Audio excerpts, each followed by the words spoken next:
ఈరోజు మనం కృతజ్ఞత గురించి తెలుసుకుందాం. మనిషికి ప్రధానంగా ఉండాల్సిన గుణం కృతజ్ఞత. సమాజంలో ఒకరి సాయం లేకుండా మరొకరు జీవించలేరు. ఈ సాయాన్ని మరవకపోవడం, సాధ్యమైనంత వరకు ప్రత్యుపకారం చేయడం ఉత్తమ లక్షణం. ఇదే కృతజ్ఞత. మనిషికి పెట్టని ఆభరణం. రామాయణం కృతజ్ఞత ప్రాముఖ్యాన్ని చక్కగా వివరించింది. శ్రీరాముని గుణాల్లో కృతజ్ఞత అత్యంత ప్రధానమైందని వాల్మీకి వర్ణిస్తాడు. తనకు అపారమైన సేవలందించిన లక్ష్మణ, సుగ్రీవ, హనుమ, విభీషణుల పట్ల రాముడు చూపించిన కృతజ్ఞత వెలకట్టలేనిది. స్నేహభావంలా మనసుని చల్లబరిచి ఆనందం కలిగిస్తుంది ఈ కృతజ్ఞత అనేది.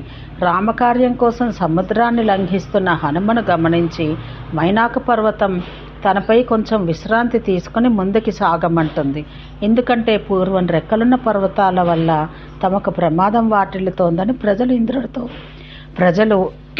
ఇంద్రుడి దగ్గర బాధ చెప్పుకుంటారు. ఇంద్రుడు వజ్రాయుధంతో పర్వతాల రెక్కలు ఖండిస్తాడు. అప్పుడు వాయుదేవుడు మైనాకుడిని రక్షించి సముద్రంలో దాస్తాడు. హనుమ వాయుదేవుడు కుమారుడు కాబట్టి అతడికి సహాయపడి కృతజ్ఞత చూపించుకుందామని సముద్రుడు చెబుతాడు.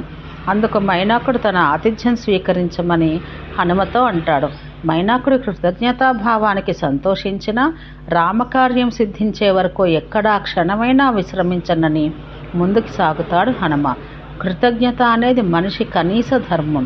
అందరినీ తనవారిగా భావించే ఔదార్య గుణం. లక్క ఇంటి ప్రమాదం నుంచి తప్పించుకున్న పాండవులు ఒకరింట్లో తలదాచుకుంటారు. ఆ కుటుంబం బకాసురుడి బారిన పడ్డప్పుడు కుటుంబ సభ్యుల్లో ఒకరికి బదులు తన కొడుకు భీముడిని బకాసురుడికి ఆహారంగా పంపుతుంది కుంతి. భీముడు బకాసురుడిని చంపగలడన్న నమ్మకం ఉన్న ఒక తల్లిగా ఆ నిర్ణయం తీసుకోవడం కృతజ్ఞత తప్ప ఇంకొకటేమీ కాదు. బుద్ధిమంతులు ఎదుటివారు చేసే సాయాన్ని తప్పక గుర్తుంచుకుంటారు. ప్రత్యుపకారం చేయడానికి సిద్ధంగా ఉంటారు. ఇంక కృతజ్ఞత అనేది దానవ లక్షణం. దీన్ని మించిన పాపం మరోటి లేదు.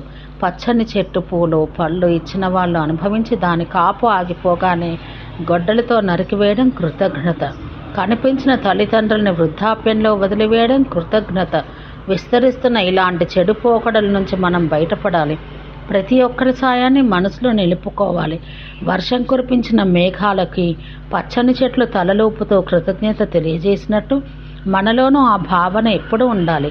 మట్టిలో మొలకెత్తిన విత్తనం వినయంతో నేలతల్లికి నమస్కరిస్తున్నట్టు మనలో కూడా అందరి పట్ల కృతజ్ఞత వెల్లివిరియాలి.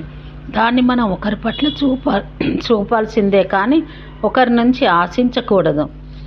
అవసరమైన వారికి సాయం చేస్తూ మనిషి ధర్మ మార్గంలో ముందుకు సాగాలి. అదే మనిషి జన్మ సాఫల్యం.